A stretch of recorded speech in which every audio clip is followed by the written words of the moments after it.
ওই সময় যদি এটা না করতো, কারণ জামাত দ্বিতীয় বৃহত্তর দল ছিল, ওই সময় যদি স্বাক্ষর না করতো তাহলে জুলাই সনদের স্বাক্ষর এটা হতোই না, আয়োজনটা হতো না। বিএনপির পক্ষ থেকে এবং সরকারের পক্ষ থেকে অনুরোধে পরবর্তীতে জামাত সেটাতে স্বাক্ষর করেছে, কিছু শর্ত দিয়েছে, বলেছে যে এই যে অর্ডার, যেমন ইন্ডেমনিটি অর্ডার করা, তারপর সংস্কার আদেশ করা, সেটি করলে ওনারা বলেছেন যে ওনারা করবেন, এরপরে জামাত স্বাক্ষর করেছে।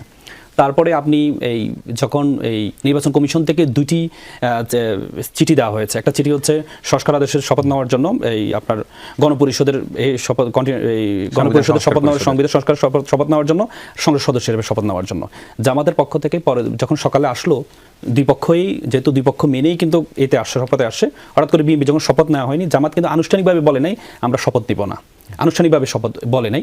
এটা হয়তো পার্সোনালি কাউকে কোনো নেতৃবৃন্দকে জিজ্ঞেস করা হয়েছে, উনি হয়তো বলেছে যে আমি করবো না, কিন্তু জামাতের অফিসিয়ালি কোনো ছিল না যে আমরা শপথ নিব না, এমন কোনো তথ্য দেওয়া হয়নি। পরবর্তীতে জামাতের আমি শপথ নিয়ে নিজেই বলেছেন, কিন্তু ব্যাখ্যা দিয়েছেন যে আমরা অফিসিয়ালি বলিনি আমরা শপথ নিব না। এখন দেখেন গণভোটের বিষয়টা আসি। প্রথম কথা হচ্ছে আমাদের ইতিহাসের সবচেয়ে বড়, অফিসিয়ালি আসলে বলেননি, আমি সেটাই বললাম আর কি। হ্যাঁ, আর ডেপুটি স্পিকার এটা অফিসিয়ালি বলেছে যে আমরা ডেপুটি স্পিকারটা আমরা নিব যদি হচ্ছে সংস্কার এটাই হয়, এরপরে হয়তো সিদ্ধান্ত নিবে, এটা তাদের বিষয়। কিন্তু ব্যাপারটা আসি, দেখেন আমাদের ইতিহাসের সবচেয়ে বড় শিক্ষা কি জানেন? ইতিহাসের সবচেয়ে বড় শিক্ষা হচ্ছে আমরা ইতিহাস থেকে কেউ শিক্ষা নিতে চাই না। আপনি দেখেন শেখ হাসিনার পতনের অনেক কারণ বলে, কিন্তু বেসিক মূল কারণ যেটি বলেছিল সেটি হচ্ছে যে কোর্টের ঘাড়ে বন্দুক রেখে যে রায়টা নাও। আপনি দেখেছেন এর আগে হচ্ছে আপনার যে কোটা এটা বাতিল করেছিল, পরবর্তীতে কোর্টে দেখিয়ে কোটাটাকে আবার এটাকে চালু করা হয়েছিল, কিন্তু পরবর্তীতে আন্দোলন হয়েছে, আন্দোলন হওয়ার পরে লাস্টে দিকে কিন্তু স্পেশাল কোর্ট বসে আইটেমটে এগিয়ে নিয়ে এসে পরবর্তী যখন তার হাতছাড়া হয়ে গেছে, তখন কিন্তু তার শেখ হাসিনার হাতে আর কিছু ছিল না, পরবর্তী বাতিল করেছে, কিন্তু লাভ হয়নি, কারণ জনগণের। এখন দেখেন গণভোটটা কত গুরুত্বপূর্ণ বাংলাদেশের জন্য বর্তমানে। আপনি দেখেন আজকে যে রুলটা, আজকে দুইটা রিট হয়েছে গণভোটের, আজকে রুলের শুনানি হয়েছে, আজকে রুল দিয়েছে, 4টা বিষয় রুল দিয়েছে। এক হচ্ছে সংস্কার, যে সংবিধান সংস্কার এটা কেন, আদেশটা কেন অসাংবিধানিক, দ্বিতীয় রুল দিয়ে কেন অসাংবিধানিক হবে না, এটার জন্য রুল দিয়েছেন। হ্যাঁ, দুইটা রিট করেছেন, দুইটা রিটের একটা রুল ছিল এটা। আরেকটা হচ্ছে যে গণভোট কেন হবে না, অবৈধ হবে না, সেটা নিয়ে রুল দিয়েছেন। তারপর রুল দিয়েছেন যে গণভোটের 4টি প্রশ্ন, এই প্রশ্ন কেন অবৈধ হবে না, সেটা নিয়ে রুল দিয়েছেন। এরপরে আরেকটি রুল দিয়েছেন যে আপনার 30টা যে একমত পোষণ করেছেন, 30টা কেন অবৈধ হবে না। আপনি দেখেন এই যে বিষয়গুলো নিয়ে আজকে রুল হয়েছে, এই রুলগুলো শুনানি করেছেন, আমরা দেখেছি কোর্টে রুলগুলো শুনানি করেছেন বিএনপির দুজন বড় নেতৃবৃন্দ ছিলেন, এই রুল তাদের পক্ষে যারা রিড করেছেন তাদের পক্ষে। একজন হচ্ছে নির্বাহী কমিটির সদস্য গাজী সদর সাহেব ছিলেন, তারপর হচ্ছে বিএনপির যে আইনজীবী যে ফোরাম আছে, সেই ফোরামের যুগ্ম মহাসচিব গাজী তহিদ সাহেব ছিলেন। ওনারা এর পক্ষে শুনানি করেছেন, রিটকারীর পক্ষে শুনানি করেছেন। এটা আমাদের জন্য খুবই দুঃখজনক বিষয়, কারণ আপনি দেখেন এই যে দুইটা, আপনি বলেন এটা একটা অসাংবিধানিক, গণভোটটা সংবিধানে নেই, কিন্তু আপনি আমাকে বলেন তো সংবিধানে গণভোট নেই, কিন্তু সংবিধানে কি আমাদের 26 সালে ইলেকশন কি আছে, সংবিধানে আছে? সেটা তো সংবিধানে নেই। আমাদের সংবিধানে নির্বাচন আছে হচ্ছে 29 সালে। তো তাহলে আপনি ইংরেজিতে একটা প্রবাদ আছে যে চেরি পিকিং, মানে যেটা আপনার সুবিধা হবে সেটা আপনি গ্রহণ করবেন, যেটা আপনার সুবিধা হবে না সেটা আপনি গ্রহণ করবেন না। এটা আমি মনে করি এটা বিএনপির জন্য ক্ষতি হবে। কেন ক্ষতি হবে আমার মনে হয়, এই জন্য আমি একটু শেষ করে দিচ্ছি, বিএনপির জন্য এই জন্য ক্ষতি হবে কারণ ওনারা যে নির্বাচিত হয়েছেন, যে এটা কিন্তু সংবিধানের আলোকে নির্বাচিত হন নাই, আমাদের সংবিধানে কিন্তু 29 সালে নির্বাচন সংবিধানের আলোকে। তাহলে ভবিষ্যতে আরেকটা সুযোগ হবে, আপনি দেখেন গণভোট 2টা নির্বাচন, এই সরকার অন্তর্বর্তী সরকার 2টা নির্বাচন জনগণের ম্যান্ডেট নিয়ে 2টা নির্বাচন করেছেন। একটা নির্বাচন হচ্ছে গণভোট, আর একটা জাতীয় নির্বাচন। গণভোটটা হচ্ছে জাতীয় নির্বাচন হচ্ছে কে দেশ চালাবে, আর গণভোটটা হচ্ছে দেশটা কিভাবে চলবে। তাহলে আপনি 50% ভোট পেয়ে আপনি দেশ চালাচ্ছেন, কিন্তু 59% যারা ভোট দিয়েছে তারা দেশ কিভাবে চলবে সেটাকে আপনি অবজ্ঞা করছেন। সংবিধানে নেই 24 আগস্টের, সেটি কি আসলে মানুষ চাইছে বলেই কি সেটি বৈধ হয় কিনা সেটি আপনার কাছে জানতে চাইব। পাশাপাশি সেই বিপ্লবের ফসল হিসেবে জাতীয় নির্বাচনে বৈধ হয় কিনা, যেই প্রশ্নটা তিনিও রেখেছেন। আল বিদায়া ওয়ান নিহায়া, শেষ থেকে শুরু করি। প্রথম কথা হচ্ছে পার্লামেন্ট যখনই ভেঙে যাবে তার থেকে 90 দিনের মধ্যে একটা নির্বাচন হবে, দৈব দুর্বিবেকের জন্য আরও 90 দিন। ওকে, এখন এর পরে যদি সময় পার হয়ে যায় তাইলে কি হবে? দৈব দুর্বিপাক তো হয়নি না, এর পরে 90 দিনের পরে কি হবে, এই তো বিষয়টা। 90 দিন থাকার কথা, উনার ডক্টর ইউনূস ছিলেন 1.5 বছর। তো জামাতে ইসলাম যদি মনে করে যে এই 1.5 বছর থাকাটা ডক্টর ইউনূসের অবৈধ হয়েছে, তারা আদালতে একটা মামলা করতে পারেন ডক্টর ইউনূসের বিরুদ্ধে সংবিধান লঙ্ঘনের দায়ে। সেটি তো তারা করছেন না, মনে করছেন না, করতে পারেন। এরপরে আসবে বিএনপির যে নির্বাচন, এই যে 12 তারিখের যে 12ই ফেব্রুয়ারি নির্বাচন, এই নির্বাচনটা বৈধ হয়েছে অবৈধ। ওকে, দ্যাট ক্যান বি। তো এখন আমি আপনাকে বলি যে যেহেতু রাসেল প্র্যাকটিসিং লয়ার, এই জন্য বলছি মুসলমানদের মধ্যে 3টা বিয়ে আছে, 3 ধরনের বিয়ে আছে। একটা হলো রেগুলার ম্যারেজ, একটা হচ্ছে ইরেগুলার ম্যারেজ, আর হচ্ছে ভয়েড ম্যারেজ, মানে একবারে শোনামাত্রই এটা বাতিল। তো ইরেগুলার ম্যারেজে বাচ্চা কাচ্চা যা হয়, ভয়েড ম্যারেজে বাচ্চা কাচ্চা মেরে ফেলা হয় না, ইরেগুলার ম্যারেজে স্বামী স্ত্রী পারস্পরিক উত্তরসূরি হন না, উত্তরাধিকারী হন না, বাট সন্তানরা হয়। তো আমি আপনাকে বলি যে ডক্টর ইউনূসের যে ঘটনাটি, এই ঘটনাটি একটা ইরেগুলার ঘটনা, এটা সচরাচর ঘটে না, প্রতিদিন ঘটে না, জাতির জীবনে ঘটে না। তো এই জন্য 29 সালের জায়গায় বা 2024 সালের 5ই আগস্টের পরে 90 দিনের মধ্যে না হয়ে এটা একটা লঙ্ঘন হয়েছে। এটা যদি পার্লামেন্ট যদি শুদ্ধ করে নেয়, ইটস ওকে আমি মনে করি। যদি এটা বলে যে দৈব দুর্বিপাক হয়নি, কিভাবে আমি বলছি যেটা সংবিধান লঙ্ঘন হয়েছে, ডক্টর ইউনূস লঙ্ঘন করেছেন না, কিন্তু রেগুলেশন লঙ্ঘন হয়নি। তাহলে আমি আপনাদের রেগুলেশন কি সংবিধানে আছে? না, রেগুলেশন সংবিধান অনুযায়ী হয় না।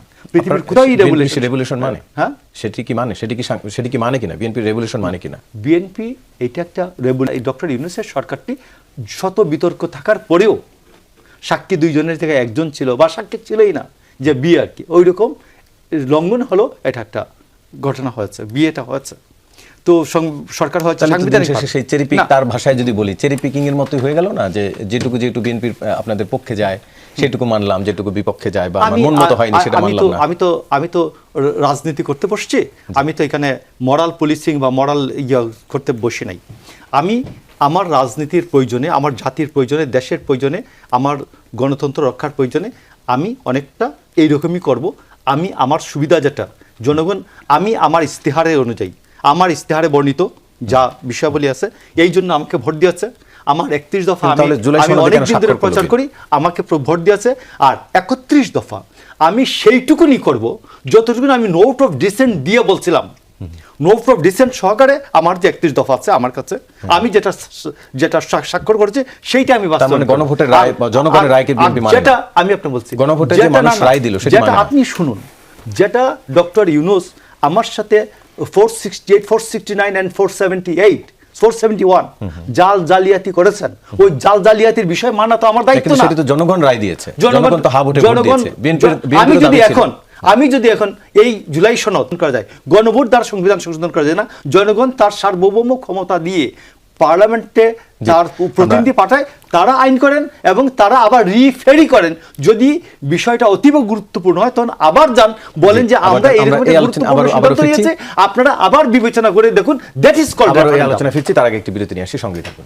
আবারও স্বাগত, দেখছেন 24 ঘন্টা আলোচনায় ফিরছি। আল মামুন রাসেল, আপনার কাছে শুরুতে আসতে চাই, যেটি নিয়ে কথা বলছিলেন যে সংবিধান সংস্কারের জন্য সংসদে আলোচনায় যথেষ্ট, অর্থাৎ সংসদের মাধ্যমেই সংবিধান সংস্কার হবে। কেউ কেউ বলছেন যে এবারের সংবিধান সংস্কার, যে এই সরকার 180 দিন থাকার কথা ছিল আমাদের সংবিধানে বলা আছে, যে কোনো অন্তর্বর্তীকালীন সরকার, সেটা 1.5 বছর কন্টিনিউ করেছেন।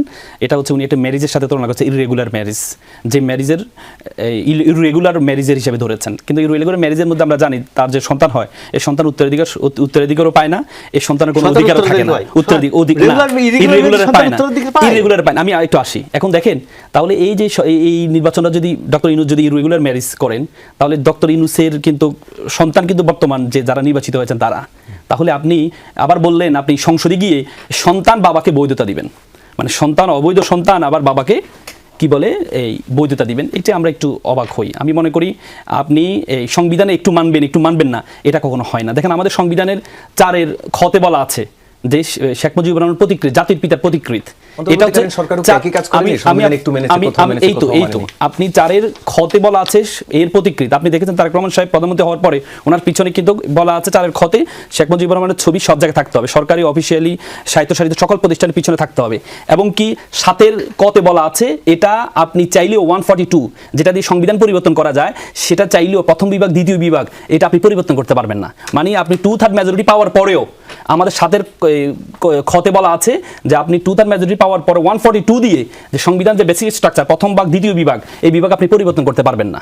তার মানে হচ্ছে দেখেন এবার যে সংস্কার আপনি বলেন গণভোট কেন প্রয়োজন, যে প্রশ্নটা আসলেন, দেখেন প্রথম কথা হচ্ছে আপনি সংবিধানের কিছু বেসিক স্ট্রাকচার আছে, এটা চাইলে আপনি 142 দিয়ে পরিবর্তন করতে পারবেন না।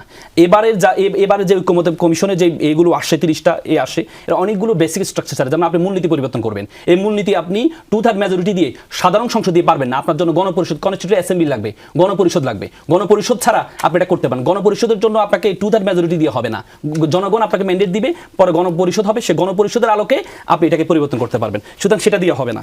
তারপরে আপনি দেখেন ওনারা বলেছেন আমরা রাজনীতি করতে আসি, আমরা মোরাল শিক্ষা দিতে আসি নাই। আপনি দেখেন রাজনীতির সাথে আপনাকে মোরালিটিকে যদি আপনি বিপরীতে নিয়ে যান, এটা খুব ক্ষতিকর ভয়ঙ্কর জিনিস। ওনারা বলেছেন ওনারা ইশতেহারের মাধ্যমে জনগণ ওনাকে ভোট দিয়েছে, শুধু ইশতেহারের মাধ্যমে জনগণ ওনাদেরকে ভোট দেয় নাই, ওনারা ক্যাম্পেইন করেছেন গণভোটের জন্য। ওনাদের আজকে যিনি প্রধানমন্ত্রী তিনি গণভোটের জন্য ক্যাম্পেইন করেছেন। জনগণ এই ক্যাম্পেইন এই সংস্কার মেনে নিচ্ছেন এবং ইশতেহার দুইটি নিয়ে জনগণ আপনাদেরকে ভোট দিয়েছে এবং সেই জনগণ 59% জনগণ ভোট দিয়েছে।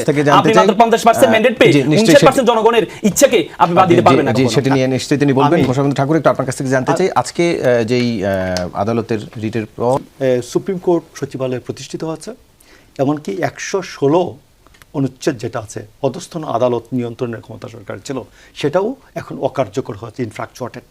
তো গেল এক উত্তর হয়েছে। তো এইখানে উচ্চ আদালতের ক্ষেত্রে সরকারের কোনো নিয়ন্ত্রণের কোনো প্রশ্নই নাই। নাম্বার 2 আসেন, চাইল্ডের কোথা থেকে আসলো? চাইল্ডের আসছে 15তম সংশোধনী, যেটা 15th অ্যামেন্ডমেন্টে আসছে। হাসিনা এটা মেজরিটি দিয়ে 2/3 মেজরিটি দিয়ে করেছেন, গণভোটেও যান নাই। তো আমি 2/3 মেজরিটি দিয়ে এটা বাতিল করব। চাইল্ডের সাতের ক হইল সংবিধান সংশ্লিষ্ট অপরাধ বা সংবিধান অবাতিলযোগ্য, এই তো 2টা অনুচ্ছেদ। তো আমি হাসিনা যেহেতু এটা ইনক্লুড করছিল চাইল্ডের 2/3 মেজরিটি দিয়ে, আমি 2/3 মেজরিটি দিয়ে বাতিল করব। সাতের আমি খ বাতিল করব। নাম্বার আরও আসুন আগে। তো হাসিনার যেটা এইটা কিনে আপনি টানছেন কেন? হাসিনার এইটা অলরেডি সুপ্রিম কোর্টে অ্যাফিলিয়েট ডিভিশন বাতিল করে দিয়েছে। আমি আপনাকে বলছি কোর্টের হাত অনেক লম্বা, শুধুমাত্র আদালত এই পার্লামেন্ট ভবনের ওয়াল স্পর্শ ব্যতীত। তো সেইখানে আদালত আমরা যে কাজগুলি ডক্টর ইউনূস করেছেন এই কাজগুলি ক্যারিকেচার না করে বরঞ্চ আদালতের কাছে যদি আমরা যাইতাম, সুপ্রিম কোর্টের কাছে যাইতাম যে এই বিষয়গুলি আমাদেরকে ঠিকঠাক করে দেন, অনেক সুবিধা হতো। আমি আপনাকে বলছি আজকে যে এই গণভোটের কোনো প্রয়োজন ছিল না। এবং আমি আপনাকে বলি চাইল্ডের সাতের খ হাসিনা 15th অ্যামেন্ডমেন্টের পরে কোনো গণভোট করে নাই, আমার গণভোটের দরকার নাই। আমি সাতের খ এবং চাইল্ডের এটা অলরেডি আদালত বাতিল করে দিয়েছে, এইগুলো নিয়ে আলোচনা করার কোনো প্রশ্নই নেই এবং আমার এটাতে যেতেও হবে না। আমি শুধু পার্লামেন্টে আদালতের রায়কে কার্যকর এইটুকুন অনুমতি দিলেই এনাফ। ভোটের আগে বিএনপির বক্তব্য আর এখনকার বক্তব্য আপনি কিছুটা ফারাক আমি আপনাকে বলছি একটু ফারাক। মানে এর কারণটা কি আসলে? বহুবার বলছি তো, ভোটে যেতে হবে যে কোনো ভাবে। আমার বাচ্চার হাতে যখন দুধারে একটা খঞ্জর নিয়ে যখন এইভাবে ঘুরাইতে যে কোনো ভাবে নির্বাচনে জিতে আসার জন্য বাচ্চা নিজে মরে যাবে অথবা আমার স্ত্রী মারা যাবে, এই জন্য আমি আমার বাচ্চাকে বাঁচানোর স্বার্থে অনেক কিছু বলি। বাচ্চা বলে যে বাবা এটা ভেঙে ফেলি, আমি ভেঙে ফেলো। বাবা এটা কেটে ফেলি, তোমার চাদরটা কেটে ফেলি, আমি কেটে ফেলো।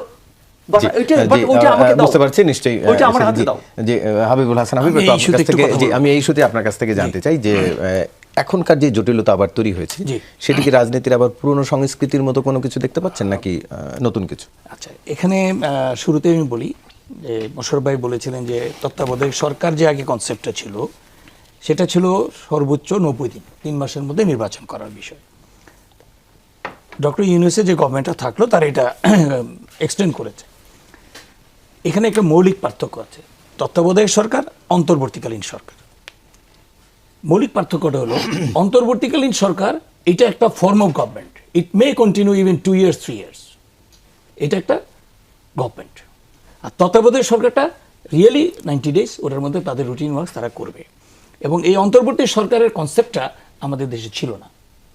আপনি যদি দেখেন পাকিস্তানে এখন শাহবাজ শরীফ যখন ইমরান খান অ্যারেস্ট হওয়ার পরে যে সরকারটা হয়েছিল, প্রথমে কিন্তু অন্তর্বর্তীকালীন গভর্নমেন্ট হয়েছিল এবং ফর শর্ট টাইম তারপরে ইলেকশন করে তারা আসছে।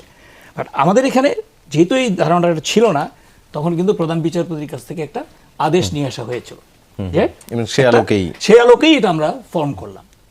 এখন এটা বৈধতা পেল। আচ্ছা, এখন অন্তর্বর্তী সরকার চিন্তা করবেন কত তাড়াতাড়ি কত সুন্দরভাবে নির্বাচন করবেন। তারা একটা ডিক্লারেশন দিয়েছিলেন যে আমরা 3টা মৌলিক জিনিস নিয়ে কাজ করব। একটা হলো গণহত্যার বিচার করবে, দ্বিতীয়টা তারা কিছু সংস্কার করবে, তৃতীয়টা হলো তারা নির্বাচন। নির্বাচন আয়োগ। জি জি এখন যদি এই 3টা মৌলিক জায়গায় আপনি চিন্তা করেন, তারা নির্বাচন করেছে, তারা সংস্কারে তারা একটি বিচারাচারের একটা বিচার পর্যায়ে কার্যক্রম চলে তারা আসছে। শুরু করেছে। কিন্তু সংস্কারের প্রশ্নে এসে এখন যে সরকার একটি ক্ষমতায় রূপরেখা তারা আসলো,